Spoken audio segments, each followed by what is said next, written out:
Okay, so project 2 I'll upload today, and you can start. You have till 29 to do your project 2. We have already started grading your project 1 and homework 1. Hopefully we will return grades by Monday, this Monday.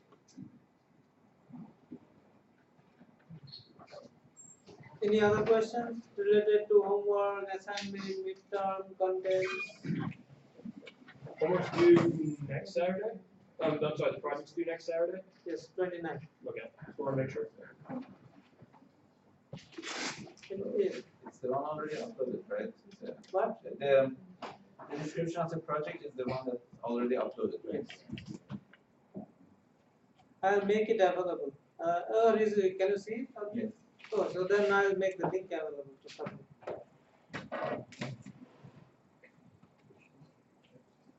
Any other questions? So let's just see the assignment a little bit. So assignment 2 is this one. Oh.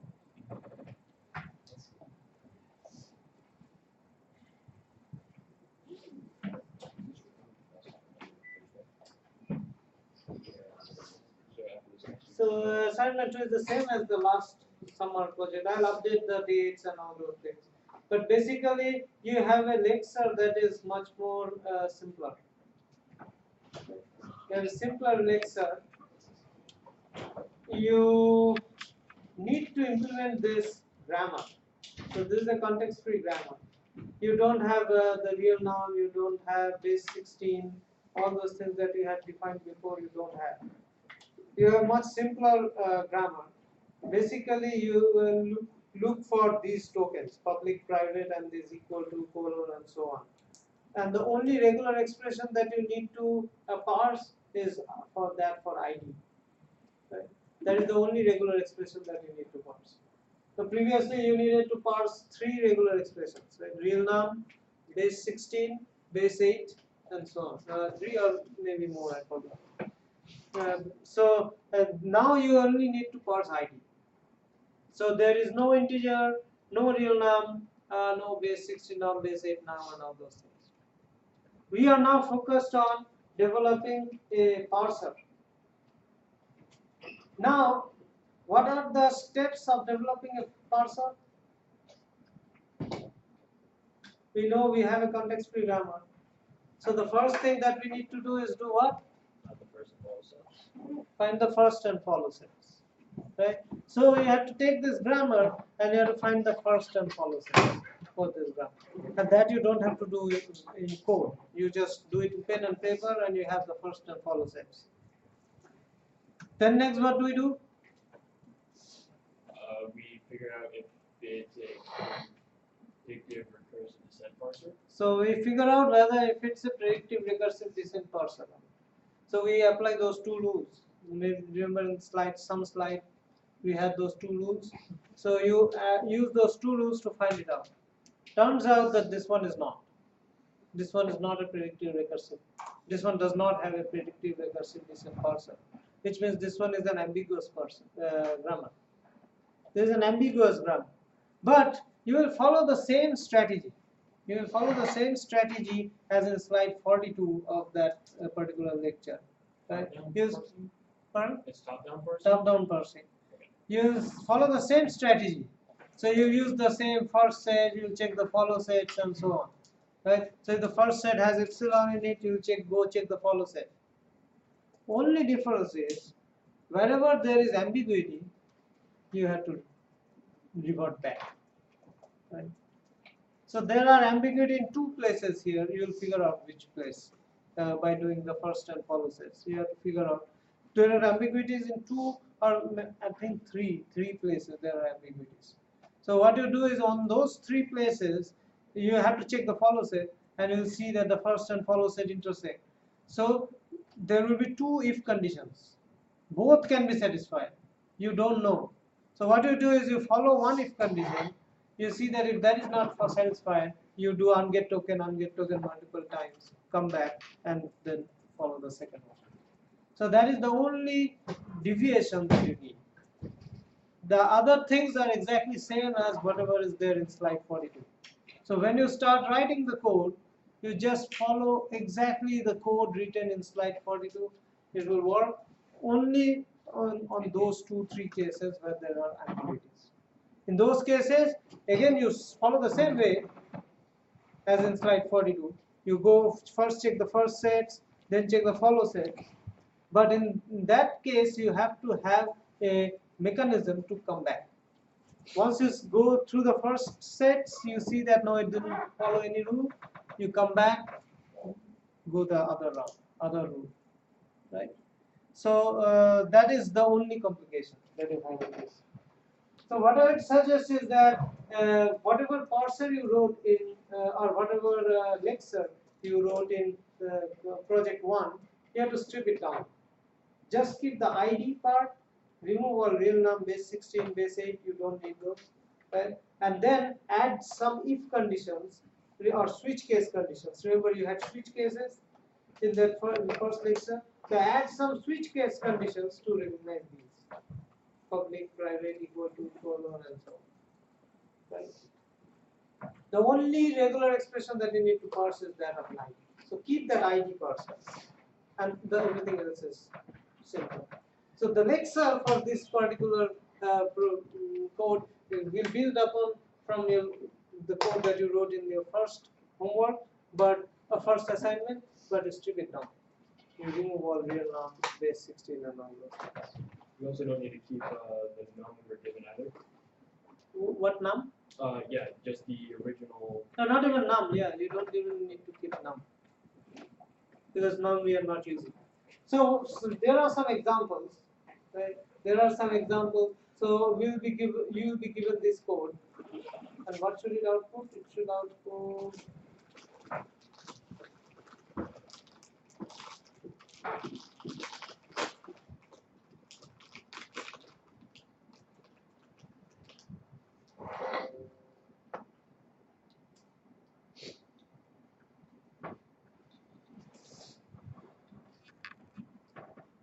It's on page 7. Oh, example. Oh, it should output. It should do the name resolution, basically.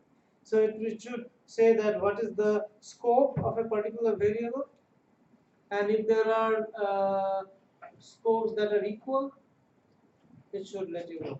So what is the output? Let's see.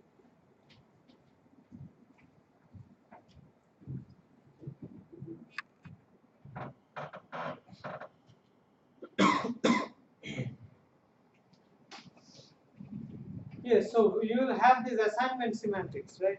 So you will have assignments. For each assignment, you need to tell us what is the scope of A, what is the scope of B. Right? So if there is an A equal to B assignment, you output, okay, the scope of A is this test, right? This is the scope, and scope of B is test. So for each scope, we will have a tag. So whenever we have a curly brace, we have a tag.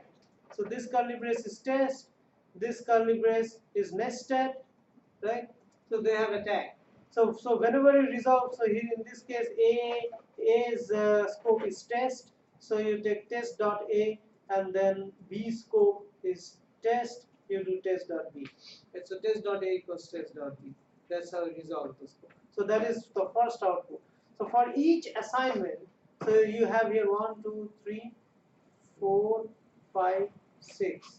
So you have 6 assignments, right? So you'll have 6 lines of output. So for each assignment, what you need to do is you need to say, okay, if A equal to B, then you need to say what is the scope of A equals what is the scope of B. That is what you need to do. And you assume static scoping. Right? You can assume static scoping. Or does it work? Static scoping.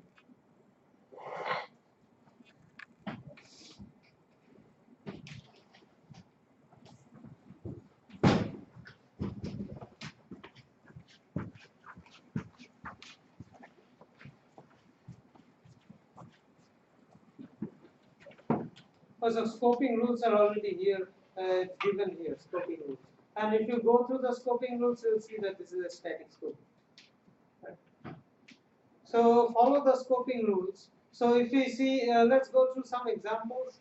So this one, so A and B, this is public, right? So which means that I mean we already explained what is public.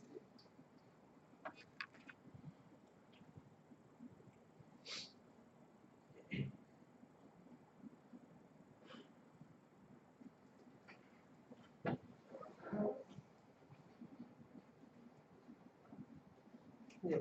The public variables of a scope are accessible to its nested scopes. The private variables of a scopes are not accessible to nested scopes. But that is the only difference between public and private. So in this case, if we go to this example, then public variables A, B are accessible to nested as well. But X, Y are not accessible to nested. Right? We cannot access to nested. So now what should be the output for A equals B? A will resolve to this public A, B will resolve to this public B, right? Because it is defined in scope. Now hello equals C. Where is hello? Hello is here, right?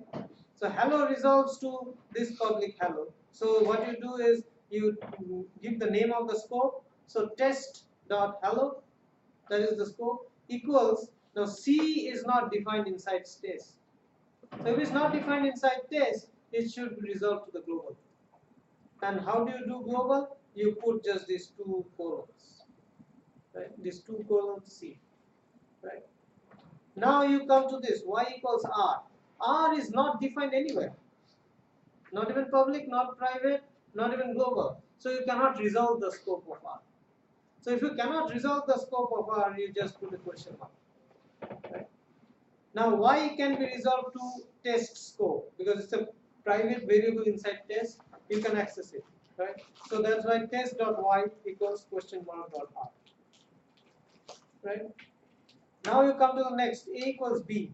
Here B is defined here inside the nested scope, public B. So this B resolves to this B. But this A is not defined inside the nested scope. So this A, now you check whether it is defined in the test scope or not. Because nested scope is nested inside test. So A is defined as a public variable. So if it is defined as a public variable inside test, so that means it can be accessed from nested as well. Right? So that's why the scope of A resolved to test. So test.A equals nested.B. Right? Then you go X equals hello. Yes. Yeah, are we using the notion of dynamic scoping or are we using static scoping? Static. Static, okay. So static scoping and the scoping rules are already given. So if you see the scoping rules, you will see that this is static scoping. Oh, okay. Just want to make sure.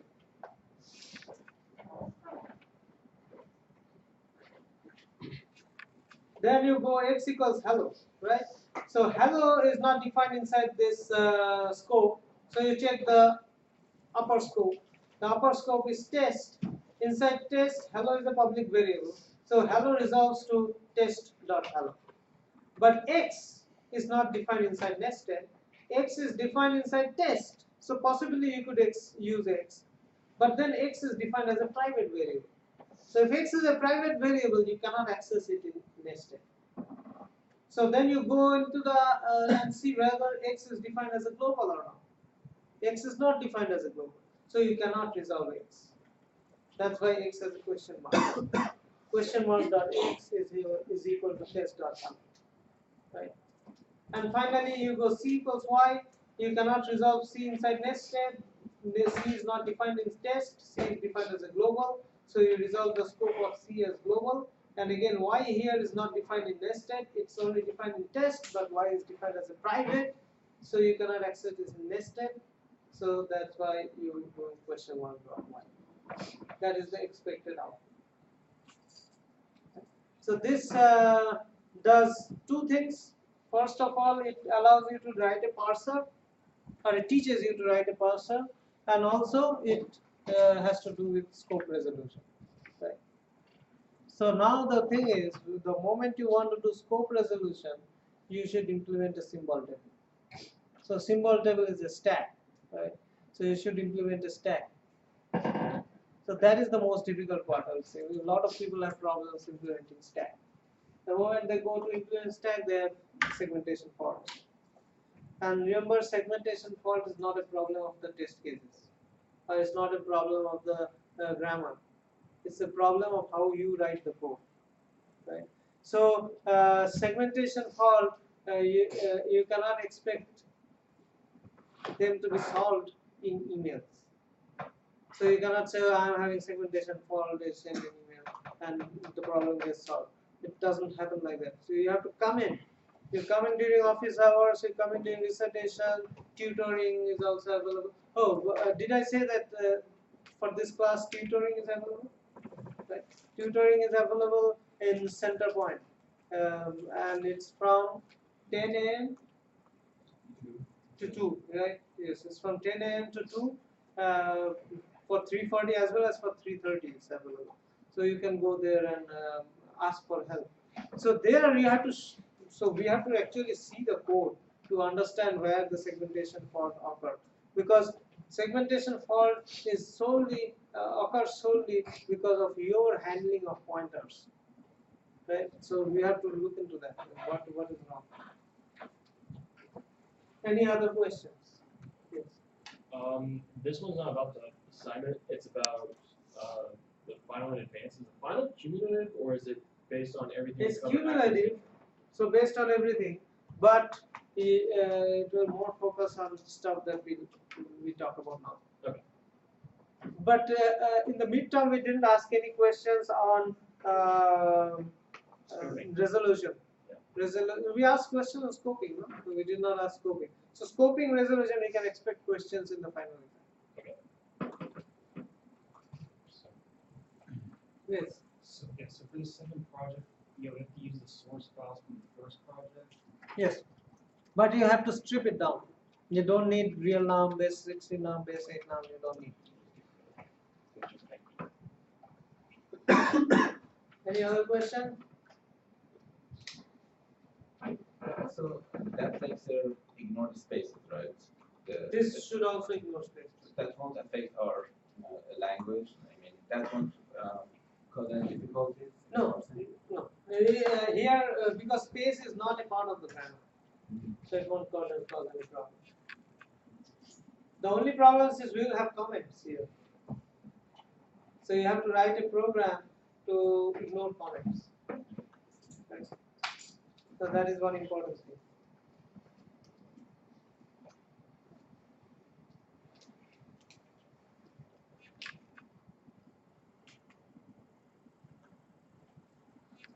Okay.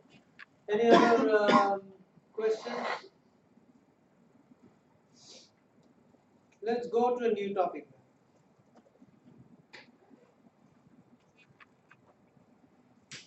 So we'll talk about semantics. No, we finished talking about semantics. We'll talk about type systems. So types is another important concept in programming languages. We deal with types all the time.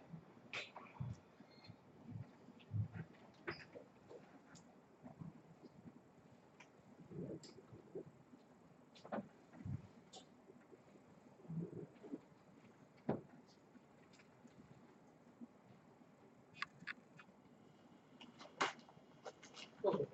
Before we go into types, let's try to understand some things using examples.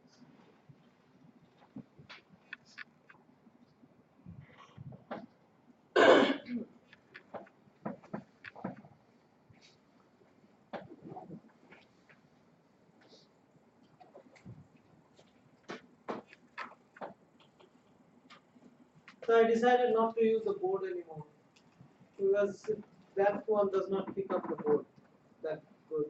So I'll use the docam and hopefully it will be better.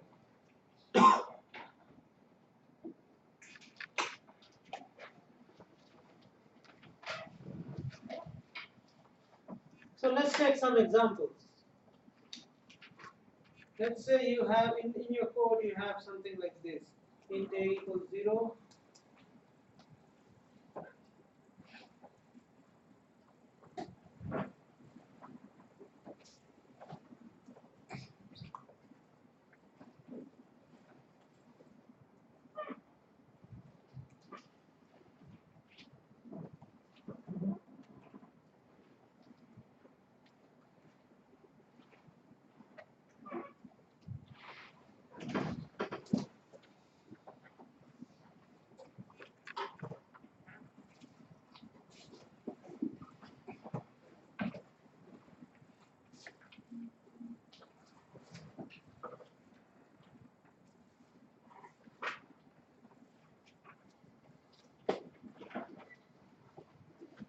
Let's say you have this code. Will this line give you correct results or what? This line is fine to write in C.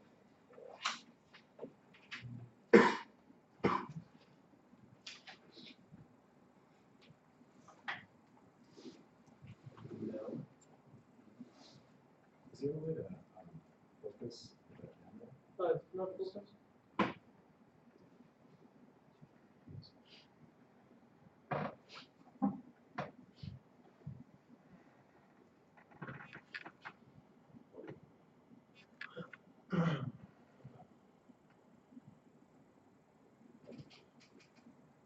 Is that better? Okay. So will that line work? I'm saying no because there's the arrow after the Oh, no. Just identify. So I'm identifying that this is the line. Oh, okay. So ignore the arrow. My bad. Is that 0.5? Yes.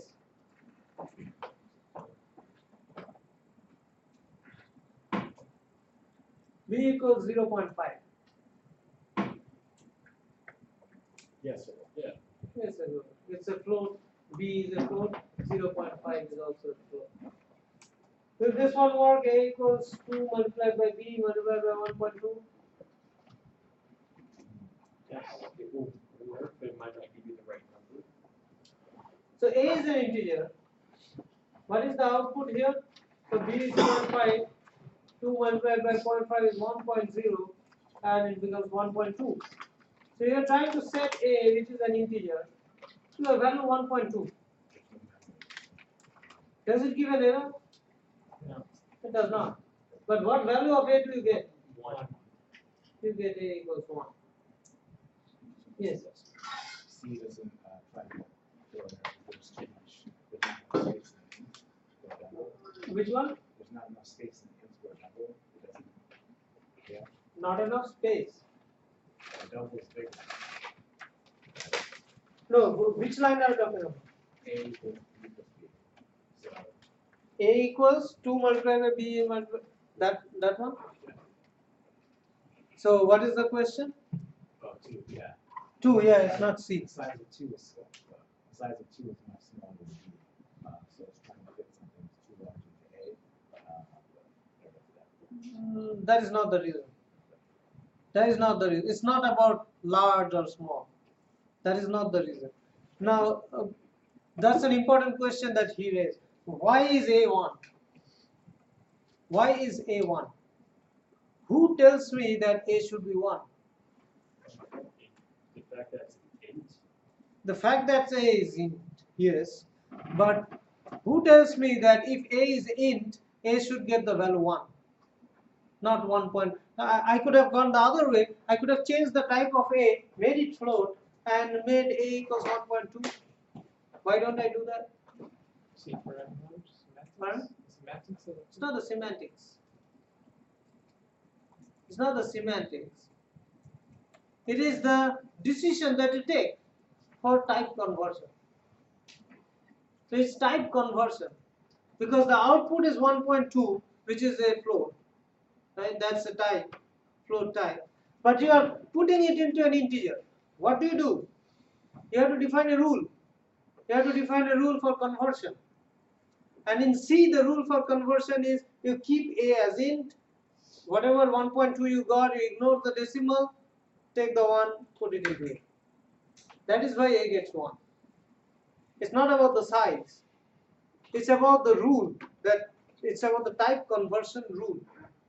So every program will have a certain type associated with a variable, certain type associated with a constant. So that is a concept. Type is a concept which classifies variables. That it classifies variables. So here A is a different type, B is a different type, C is a different type. So A, B, C are all different. They are different classes. Now you can also have intermingling among classes. What is that intermingling?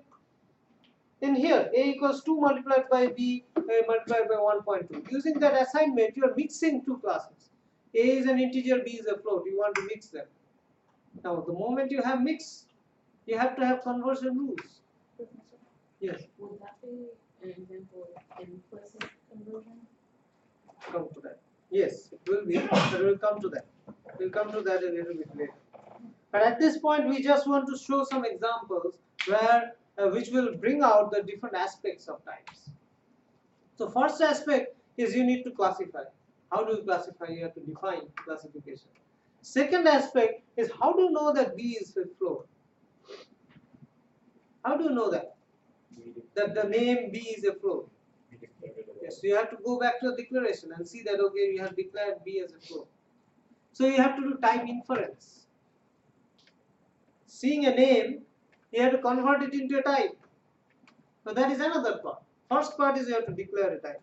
Second part is seeing a name, you have to convert it into a type, right? And the third part is you got a result, but you are putting it into a different type. So the moment you try mixing types, you have to you have to decide on a type conversion rule, right? Here in C, the type conversion rule is you keep the type of A, take the 1.2, ignore the 0.2, keep the 1 and put it into A. That is the conversion rule. Some other language might have a different conversion rule. For example, if you consider MATLAB, what MATLAB will do is take the A, make it into a float. Even if you declare it as an integer, I mean in MATLAB you don't need to declare. But even if you do, you will take the A, convert it into a float and put the value 1.2 in it. So it doesn't tamper the value 1.2. So it's Python. So does Python, yes. So different programming languages will have different rules. So these are the three components that you need to understand. First of all, how to define type. Second of all, how to infer a type. And third, how to convert between types. These three things are very important for programming languages. Now, as she was saying that there are certain things called explicit type and implicit types, right? So let's see an example. I didn't mean to discuss that right now, but since she brought it up, so let's see an example. Oh, actually, here is an example. I already have it. C equals A multiplied by B. Will this work in C?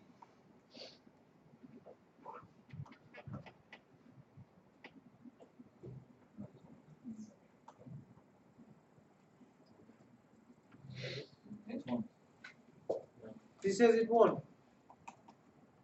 It does not work. Why it does not work? Because A multiplied by B becomes a float. You do not have any conversion rule from float to string in C. So there's no conversion rule. This is wrong. There's two conflicting types. But okay, now let's understand A equals C multiplied by B. Will that work? No. That won't also work because this multiplication operator, you cannot multiply a string with a float in C. What if you have C equals C multiplied by B? Will that work?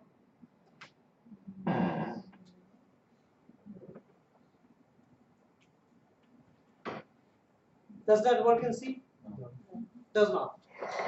What if you have C equals C multiplied by A? Still does not work. Does it work in MATLAB or Python? Yes. It does. What happens? What is the output? C equals C multiplied by A is a string. C multiplied by A becomes a string. So what does it do? C is the string, it just concatenates A at the end. So now what happened? A was an integer. How can you concatenate a string with an integer? So what happened in between? In between, what happened was, by seeing this assignment, the program or the programming language decided that A is not an integer. A is a string. So implicitly, it resolved the type of A to be not an integer but a string. Right? So those type of things are implicit type inferences. So by just writing this equation or this assignment, by writing this assignment, you meant that A is a string, and that the programming language could understand. And that method is called implicit declaration.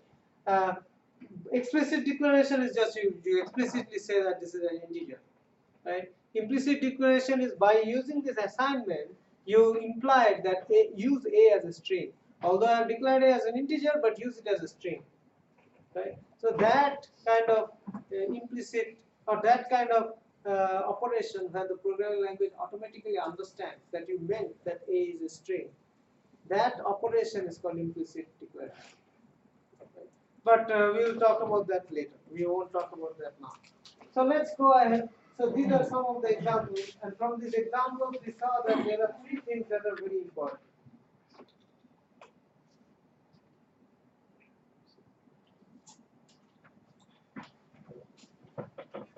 So type is in a programming language specifies a set of values and operations that can be applied on those values.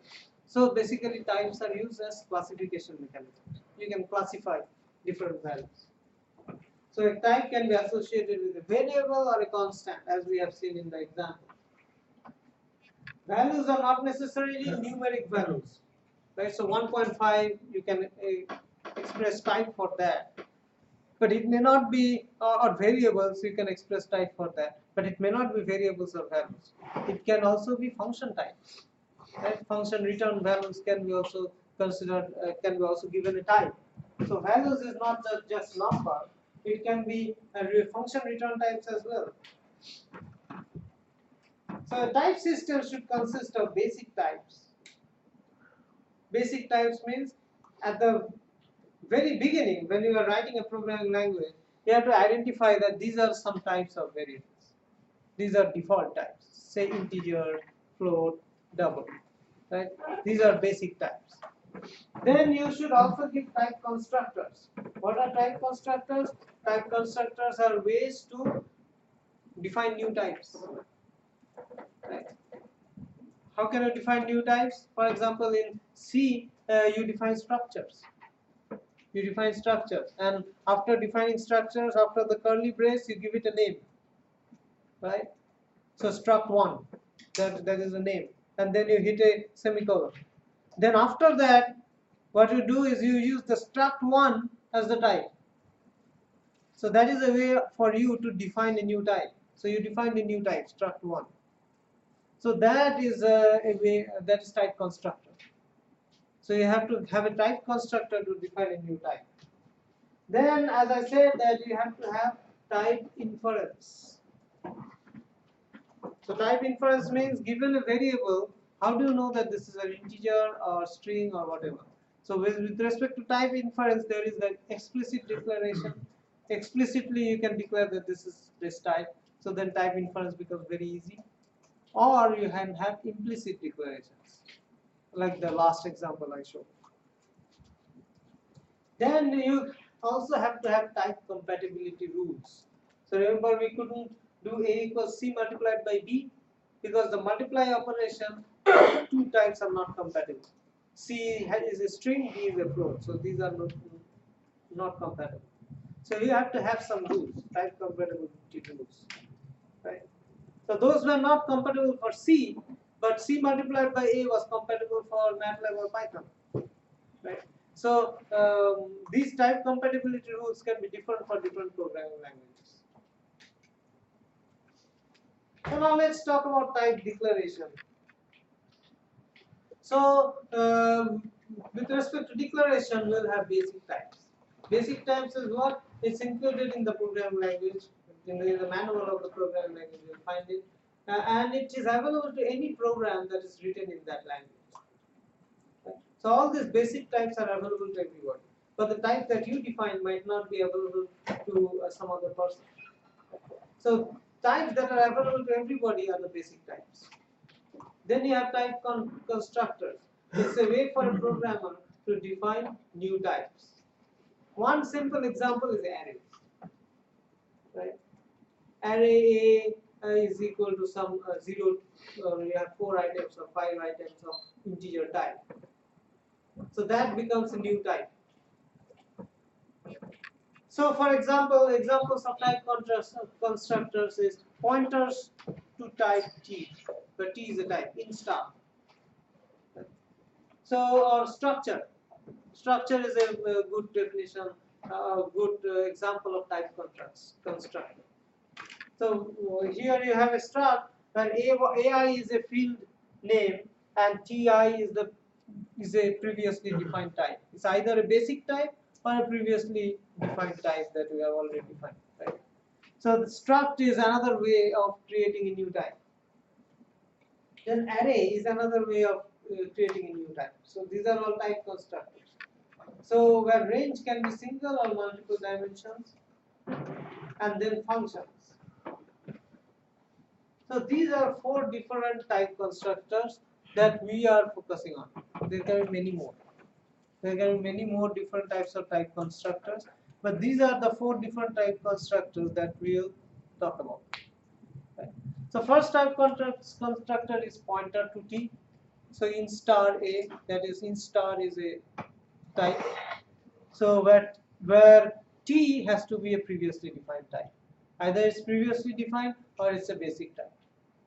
Then the second type of constructor is the struct constructor. The struct constructor can have k different fields. Each field has to be of a certain type. Either that is a basic type or it's a type that is already defined using one of these rules. Right. Then you have arrays. The way you define arrays is you have the keyword array and then have some range. We will see how you can define a range. And then you have the keyword of, and then you have the type T. That type T can be any either basic type or any defined type. Then you have another type of constructor called function. So you have the keyword function, then the keyword of, then you specify however many input arguments that function takes.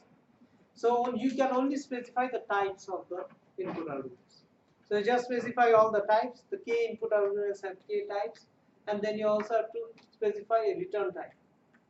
And a function can return only a single value. That's what we are assuming for now. So the function will only have a single return type T. Right? So now let's see some examples how we can do this. So we can declare types like this. So type CM is an integer. That integer is a basic type. So CM's type became integer. Then RGBA is an array range of int. Right? So this we see an example of the third rule. Third rule of the third type of type constructor. Array range of t. Right? So how do we define it? It's like this. So you have array, the keyword, and then you give range. Range means how many elements do you have. So 0 to 4. Right? Of int. Int is the basic type. Now you can also, instead of int, you can have a predefined type as well. Right? Your type that you have constructed. So we have type PNG is an array 0 to 256 of RGBA. RGBA is a previously defined type. Right? So now PNG becomes a 2D array. It has 0 to 256 cross 5.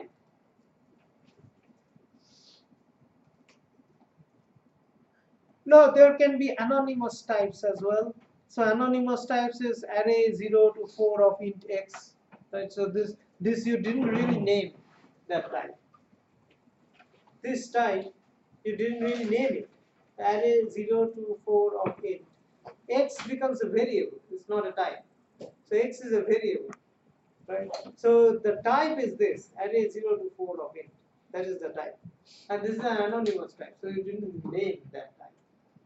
Right? And similarly, if you define struct like this, then y becomes a struct type variable. It doesn't become a type. So all these are anonymous types. They don't really have a name. Now, in case of anonymous types, how do you resolve their name? We will talk about that a little bit later. Now, if once we have had type constructors, let's talk about type compatibility. What does type compatibility care about? Which assignments are allowed by the type system? That is what the type compatibility answers. So if in a program you are writing A equals B, you ask the question, can I write this? Is it compatible? Is the type of A compatible with type of B? Is it possible to write A equal to B? So you ask that question. Who answers that question? Type compatibility checker. So what you will do is you have to resolve the type of A and B. So if A is int and B is float, can you have A equals B?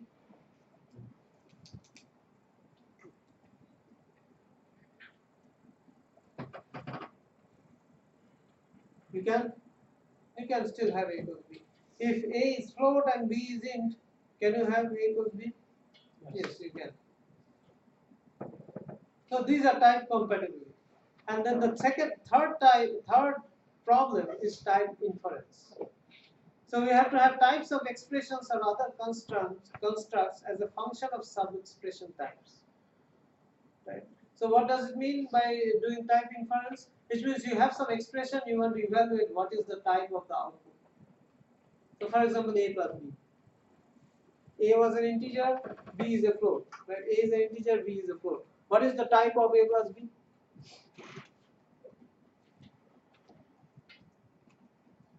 If A is an integer and B is a float, what is the type of A plus B?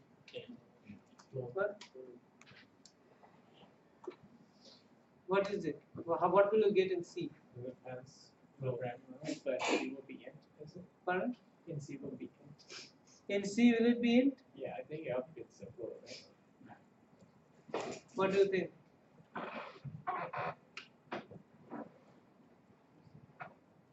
Doesn't it need to be assigned to something? Yes? Doesn't it need to be assigned to something? So No, let's say you didn't assign. Let's say at this point you didn't really assign it to something. You are just trying to compute what is the type of A plus B. A plus B is an expression. So type inference says that you take an expression and you give a type to the output of that expression. So what type do you give to A plus B? The default type? In C you give it as float, right? In C you give it as float. So how did you know that it is float? What rule did you use to know that it is float? That rule is a type inference rule. So using a type inference rule, you will try to express the type of an expression as a function of the type of its sub-expressions. So what are the sub-expressions here? Sub-expressions are just A and B, and then you are doing plus operation. So you have to have some rule for the plus operation. What does plus operation do? It takes two arguments. What can be the output, types of the two arguments? If C says that okay, no, both arguments have to be of same type, then you cannot even execute this. Right? You cannot even execute this. Yeah, but C does not say that. C says that yes, you can do this. A can be int, B can be float, you can still add, and the output will be a float. Right? So those rules, who tells you those rules? There should be some type inference rules specified for a programming language. So you should have type inference rules. So this one returns a float in C, but in some other programming language this might be an error. Then if you do A star B and A is a string and a B is an int, then most language this gives an error. In C also it will give an error, but in Python it returns a string. Right? So Python has a type inference engine that does A multiplied by B as C as a string. So different machines have different inferences. Now let's come back to type compatibility and let's talk about type compatibility in more detail. So we'll now we'll discuss type compatibility, then we'll come back to type inference and discuss in detail what algorithms we can use. So let's focus on type compatibility. So what is type compatibility? It is basically about type equivalence. How do you know that the two types are the same? So there are many different ways to determine whether two types are the same or not. So you have to answer the question, how to determine if two types are equal. So let's consider this. So type CM is integer, type inch is integer, right? Now you have another variable of type CM. So x is of type CM and y is of type inch. Now you do x equals y. Will it be acceptable for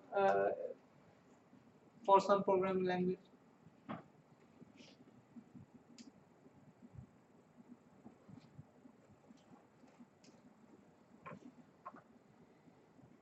Can you do it in C? No. He says no. Anybody else has a different idea? Yeah, you can do it. See, with both integers, aren't they? So there are these two different ideas, right? So he says that he cannot do it in C, and the other person says that yes, you can do it C because both CM and inch are integer. So these are two concepts. The first concept that he is saying is of name equivalence. Name equivalence means you see that CM, so X and Y, these are X type is CM and the type of Y is inch, right? Centimeter CM or inch. If you go by name equivalence, then you see that X, the type name of X is CM and the type name of Y is inch. These two names are different. So if you follow name equivalence, then this is wrong. Name equivalence, you cannot do this. These two are different types. But if you follow structural equivalence is a different thing. It means that the basic structure of the type is that same. So what is the structure of a type? You go and try to resolve it in terms of basic types. And you see that CM is basic type is an integer and inch basic type is an integer. So these CM and inch both have the same basic type, they are integers. So x equal to y is no problem because they are structurally equivalent. Right? So these two are separate concepts, name equivalence and structural equivalence. So we'll talk about these two. So name equivalence. Name equivalence means types must have the exact same name to be equivalent. So if you have CM integer, inch integer, CM xy, this will result at n. If you have name equivalence. So let's go and discuss some more name equivalence. You have these two. These are variables. We haven't described types. So these are variables. A is of type array 0 to 4 of int, B is of type array 0 to 4 of int. So now you tell me, does that type have a name? No. Does not have a name. So this is an anonymous type. Right? This is an anonymous type. So can you do A equals B? Under name equivalence you cannot. Because these two are anonymous types. So it's not allowed under name equivalence. The moment you have anonymous types, when the compiler does type checking, the type checking engine gives different names. Right? So if you have declared in two different lines, these two array of 0 to 4 of int receives two different anonymous, two different implicit names or internal names, not implicit, two different internal names, right? So since these are anonymous, the type system will give them arbitrary names, and if you define it in two different lines, these two anonymous types will receive two different internal names. So now if they have two different internal names, the moment you try to do name equivalence, there will be problems. You cannot do name equivalence because they are two different internal names. What if you do this?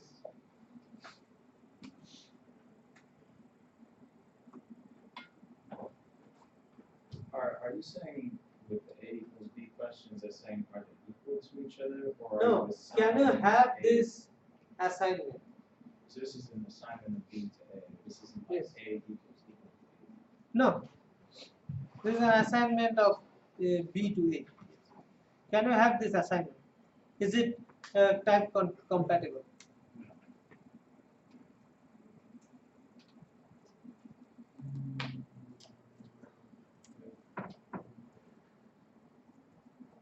It can be yes or no.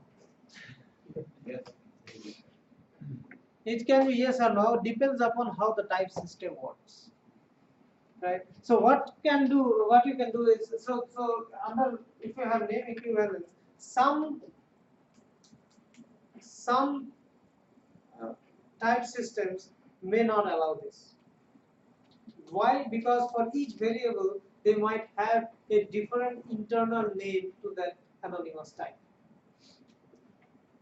But if you do this, is this allowed under name equivalence? This is allowed because you named that, okay, type A, you defined a new type. Type A is basically array 0 to 4 of int, and then you say A, small a is capital A, small b is capital B. So the moment you do name equivalence, you see that, okay, both are type capital A. So this is valid. This is valid because both have A and B have the same name. Now there is something called internal name equivalence. So internal name equivalence is that if the program interpreter gives the same internal name to two different variables, then they share the same type, right? So for example, it's same example, A comma B, array of 0 to 4 of int. So if a type inference system or a type compatibility checker system has internal name equivalence, then it will give the same name to this anonymous type. It gives the same name to this anonymous type, and now you can do A equals B. Because the interpreter or the compiler gives the same internal name to small a and small b, to the type of small a and small b. Right? So they give the same internal name. But then if you go and write C, A equals C, that does not work. Because again, array 0 to 4 of int is an anonymous type, and this time it gives a different internal name because you have defined it in a different line. So because it gives a different internal name to C than to A. So there is two different concepts inside name equivalence. First concept is name equivalence, and second concept is internal name equivalence. So internal name equivalence means if you have an anonymous type and you have A comma B colon and that anonymous type, then that anonymous type will have the same name for both A and B. But if you define it in a separate line, again with the same type, same anonymous type, the C does not have the same name. Right? So that's why in internal name equivalence you can have A equal to B. It will be type compatible, but you cannot have A equal to C. Do you understand name equivalence? Do you have any doubts regarding name equivalence? Because now we'll move on to structural equivalence. No doubts. So let's move on to structural equivalence. So what is structural equivalence? Basically, you need to have same built-in types. You have to have, first of all, you have to have same built-in types, or they are pointers to structurally equivalent types. So let's understand these two rules. First of all, let's take this example.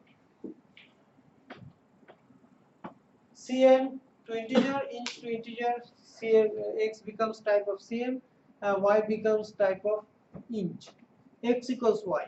Under structural equivalence, since x and y are the same built-in types, yes, it is allowed. So that is the first example of structural equivalence. Now if you have int star a and float star b,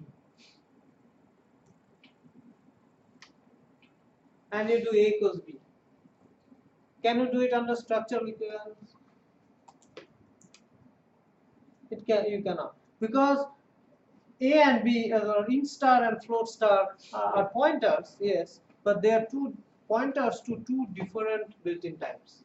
One is an integer pointer and there is a float pointer, so you cannot do this. So it is not structural equivalent because int and float are not structural equivalent. Those are the first two rules. There is another rule. So how do you determine structural equivalence? How can you determine structural equivalence? So structural equivalence between structs. So till now what have we done? We have talked about variables. We didn't talk about structures, we didn't talk about functions also.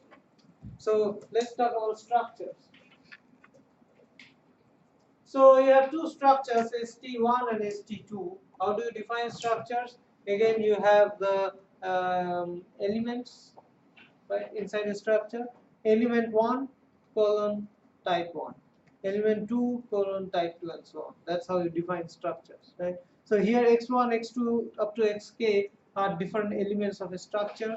W1 is the type of x1, W2 is the type of x2 and so on.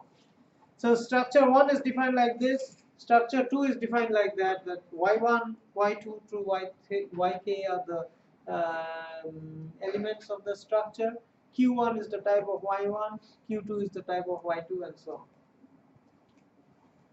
So now the rule is st1 and st2 are structurally equivalent if and only if w1 is structurally equivalent to q1, w2 is structurally equivalent to q2 and so on up to wk is structurally equivalent to qk. That is the rule for determining structural equivalence of structs. So let's see some examples. So you have this. Is this structurally equivalent? So if we have this, can we do foo equals bar? We can, right? Because even though the variable names are different, right? The first variable is A, the first variable of struct A is A, the first variable of struct B is B. So even though the variable names are different, but they have the same built-in types. So you can do foo equals bar. It is type compatible. What about this?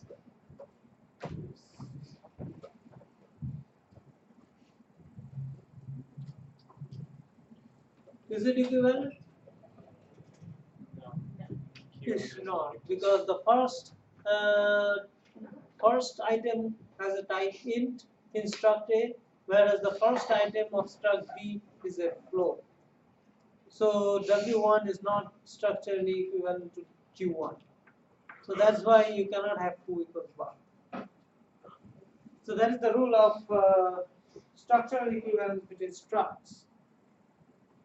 How to do structural equivalence in arrays? So if you have two arrays, T1 is an array range 1 of small t1 is a type, and T2 is an array range 2 of small t2, right? So small t1, small t2 are already defined types. Either they are basic types or they are defined types by the programmer. So T1 and T2 are structurally equivalent if and only if range 1 and range 2 have the same number of dimensions and the same number of entries in each dimension. Right? So range 1 and range 2 has to be the same, first of all. T1 and T2 has to be structurally equivalent. So these two examples, these two rules. So the range has to be exactly same, and T1 and T2 have to be structurally equivalent. Then only you can have type equivalence between capital T1 and capital T2. So let's take some examples.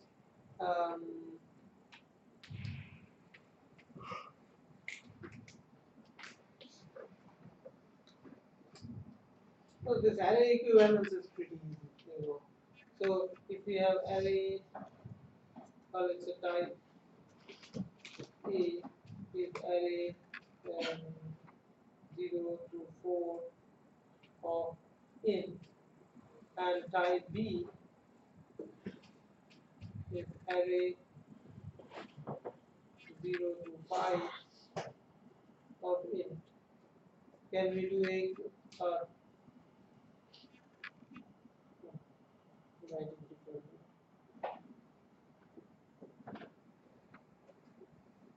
Can we have a equal to b? No, because the range. If the range does not match, right? So you have to match the range as well as you have to match the type.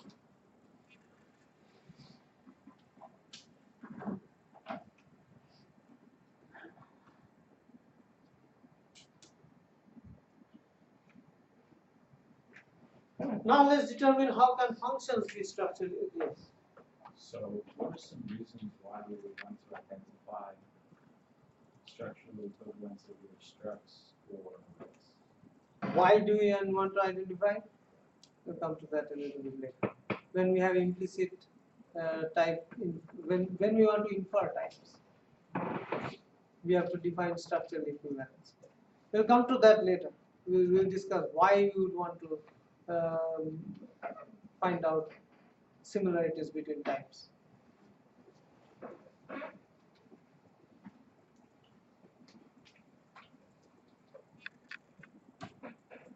Or simple answer to your question that why do you want to identify equivalence? The simple answer is if you write an assignment, I want to check whether you have written correct code or not. So if you say that I define a structure of type A and I define a structure of type B, so and then I want to assign A to B, can I do that? Is that correct? Assignment. So that is the first step that we take to analyze any program. Is that assignment type compatible or not? It just seems like if you were to do that, then you would be defining two structs in the program, and that would be kind of going against basic principles of having the same struct defined. You know what I mean? No. Like if you have a struct and it has like int float, you wouldn't define the same struct somewhere else and create the same struct in a program with. That's my line of thinking. It's like you would just use that same original struct. So you are not trying to optimize code, right? Now, how you are thinking, another programmer might not think like that. The other programmer might think in a different way. So for that programmer, so the example that I showed, that might be too simplistic. That's why you're saying that okay, that doesn't make sense. We can have some complex examples also, but that is not really the issue here. But let's see. So you can have it like this. So let's say there is a struct that has this as a character, right? And you have this as an integer, right? So let's say this is struct, and you said that this is type A. And let's say you have a type B, where you define another struct A, both integers. Right?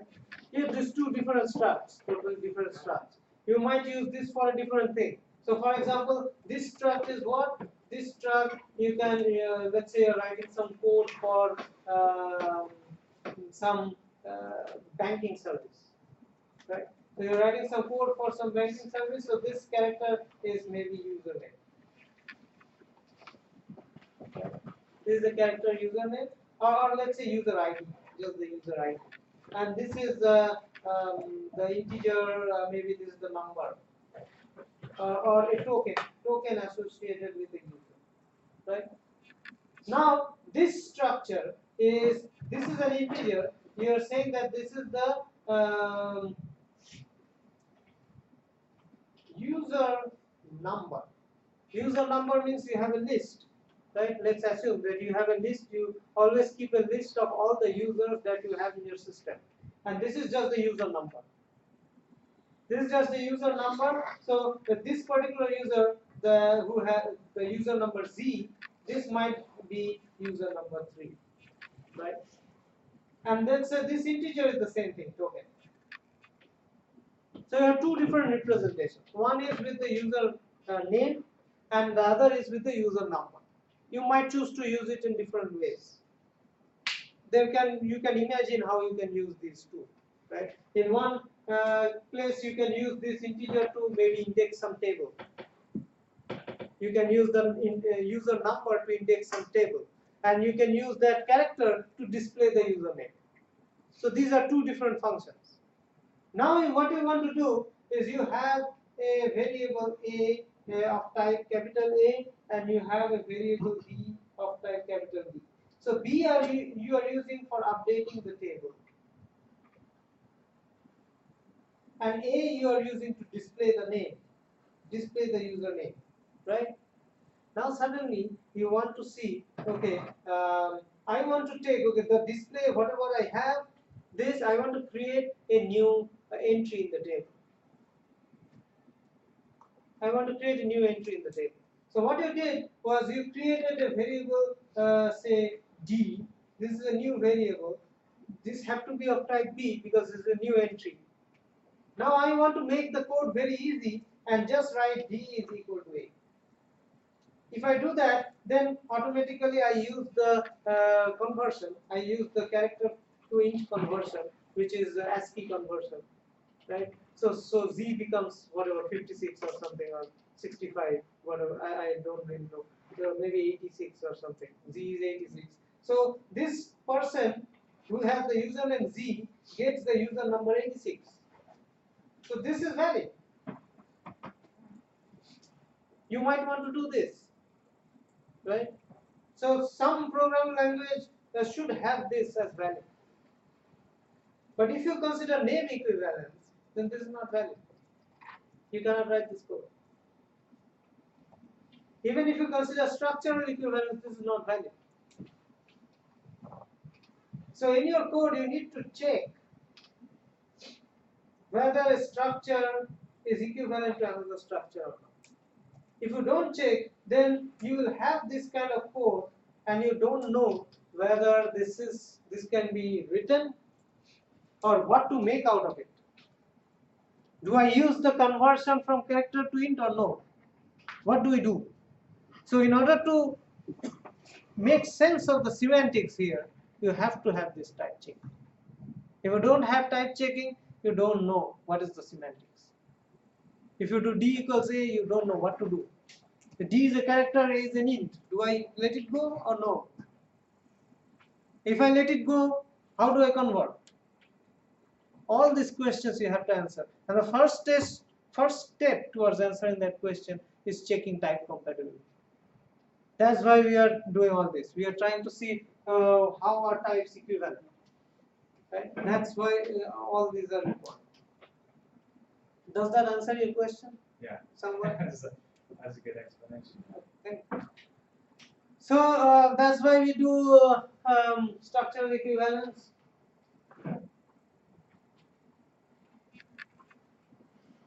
So we know array, right? We know the structural equivalence of array. Now let's do structural equivalence of functions. What are the rules? So you have two functions, and we define functions like this. So type T1 is function of small t1 through tk. So this small t1 through tk are different types of input arguments, and that function returns the type small t, right? So that is first function. And then the second function is it has types v1 through vk, and it returns type v. So how do we say that these two functions are equivalent? Or at least they are structurally equivalent, the types. So if T1 and T2 are structurally equivalent, if and only if for all I from 1 through k, Ti is structurally equivalent to Vi. Right? So all this Ti has to be same as Vi, T2 has to be same as V2, T3 same as V3, and so on. That is the first thing, and then the return types have to be structurally equivalent as well. So small t has to be equal to V. Right? So that is the rule for functional equivalence.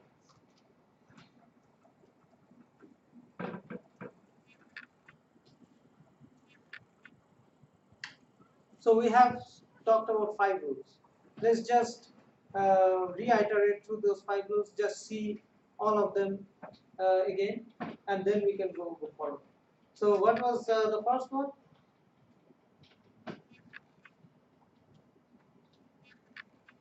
The first one was you have to have same built-in types. So you declare 2 variables, they have same built-in types, int float or int int. Then it can be pointers to structurally equivalent types, int star, float star, and so on.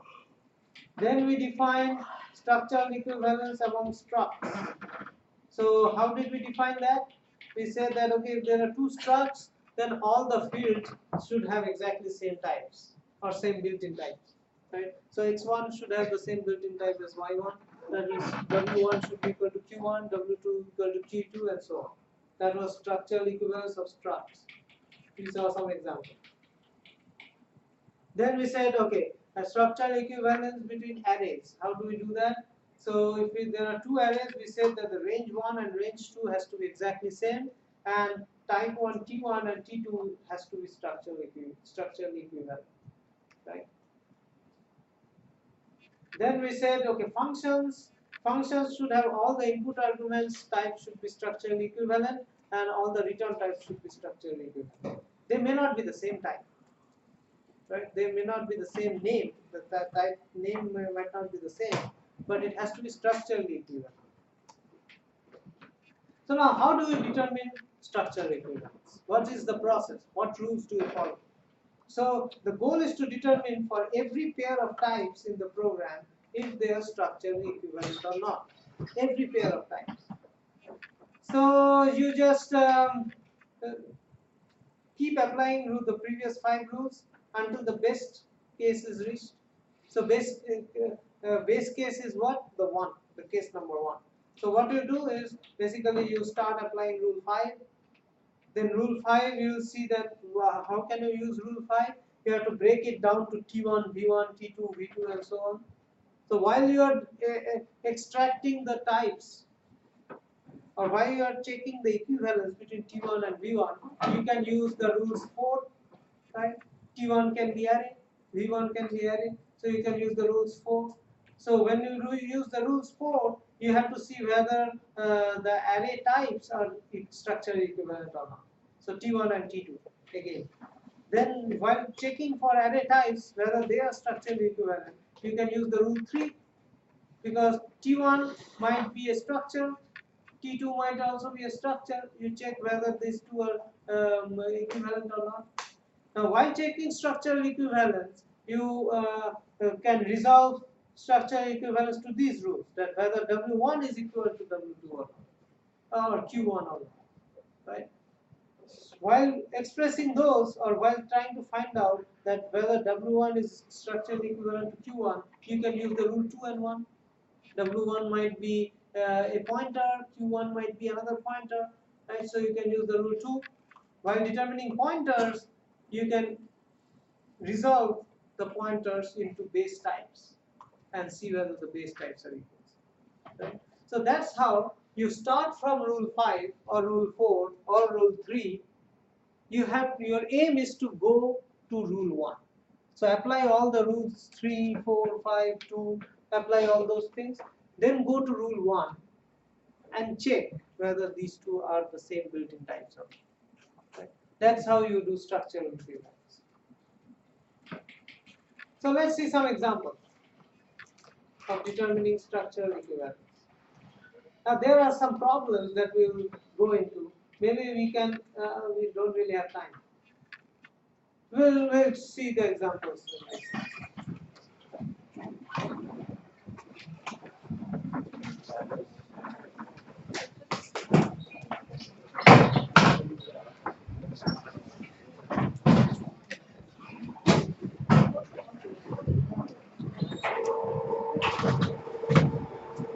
Hey, Dr. Banerjee, just a quick question for you pertaining to the assignment.